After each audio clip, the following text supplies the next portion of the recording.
అసలు ఐపీ వేయాలంటే వాళ్ళ దగ్గర ఏముండాలి నామ్స్ అంటే? ఇన్సాల్వెన్సీ పిటిషన్ ఫైల్ చేయాలంటే అట్లీస్ట్ బేసిక్ అప్పులు ఎవరెవరి దగ్గర ఎంతెంత ఉన్నాయనేది వాళ్ళ దగ్గర ఎవిడెన్స్లు ఉండాలి.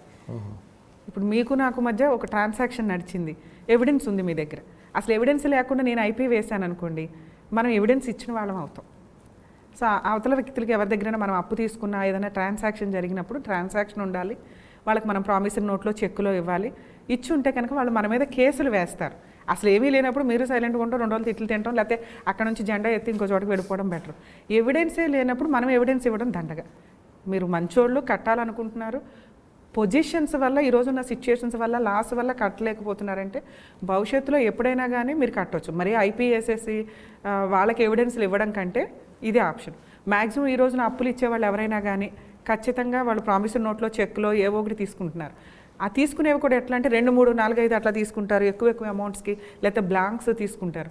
అవి బ్లాంక్వి ఫిల్ చేసి ఉన్నాయే కోర్టులోకి వెలుస్తాయని తెలిసినా కూడా ప్రొసీడింగ్స్ ఎట్లా ఉంటాయి అంటే కోర్టులో ఫైట్ చేయాలి. మనం ఫైట్ చేయకపోతే ఎక్స్ పార్టీ ఆర్డర్స్ వస్తాయి. కాబట్టి ఆ ఫైటింగ్కే చాలా లాస్ అవుతూ ఉంటుంది. సో వాళ్ళ దగ్గర ప్రామిసరీ నోట్లు చెక్కులు ఉన్నాయి, ఇంతమంది ఉన్నారు, ఇంత అప్పు ఉంది, సో ఇవి నేను కట్టలేని పొజిషన్ అని అనిపించినప్పుడు వాళ్ళు చేయాల్సిన పని వీళ్ళందరినీ రెస్పాండెంట్స్ కింద పార్టీషన్ చేసి అడ్వకేట్ ద్వారా నోటీసులు కూడా ఇవ్వాల్సిన అవసరం లేదంటే మళ్ళీ నోటీసులు ఇవ్వడం దండగా. ఈ కేసుల్లో డైరెక్ట్గా ఐపీ పిటిషన్ ఫైల్ చేసుకోవచ్చు. ఫైల్ చేయాలంటే వీళ్ళకున్న క్వాలిఫికేషన్స్ ఏంటంటే ఒక 10 లక్షల అప్పు ఉంది, 10 లక్షలకి ఐపీ వేయాలనుకుంటున్నారు, 2 దగ్గర 3 దగ్గర తీసుకున్నారు.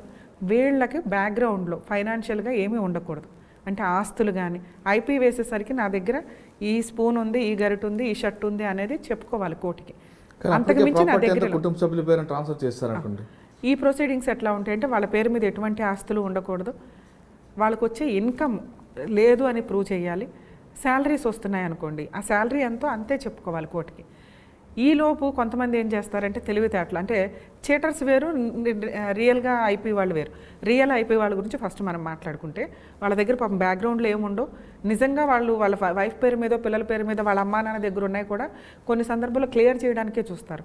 అయినా చాలని పరిస్థితి ఉంటే ఎవరైతే అప్పులు ఇచ్చిన వాళ్ళు ర్యాష్గా ఉన్నారు, ఇళ్ల మీదకి వచ్చి బూతులు మాట్లాడుతున్నారు, ఇక సూసైడ్ చేసుకోవడం తప్ప వేరే ఆప్షన్ లేదు అన్న సందర్భం ఉన్నప్పుడు వీళ్ళ దగ్గర ఏ ప్రాపర్టీస్ అయితే మిగిలినయో, నా దగ్గర ఇదిగోండి రూపాయి ఉంది, నా దగ్గర అప్పులు ఈ 5 రూపీస్ ఉన్నాయి, ఇది అన్నప్పుడు కోర్టు ఏం చేస్తుందంటే ఈ 5గురికి ఎంతమంది అయితే వీళ్ళు 20 మందిని పెట్టారు రెస్పాండెంట్స్ని, 20 మంది దగ్గర ఇదిగోండి ఈ 10 లక్షలు నేను పే చేయాలి, నా దగ్గర ఉంది 2 లక్షల ప్రాపర్టీయే అని అన్నప్పుడు ఈ 2 lakhs ప్రాపర్టీని రూల్ ప్రకారం వీళ్ళు పంచేయడానికి చూస్తారు. అయినా క్లోజ్ అవ్వదు అనుకోండి.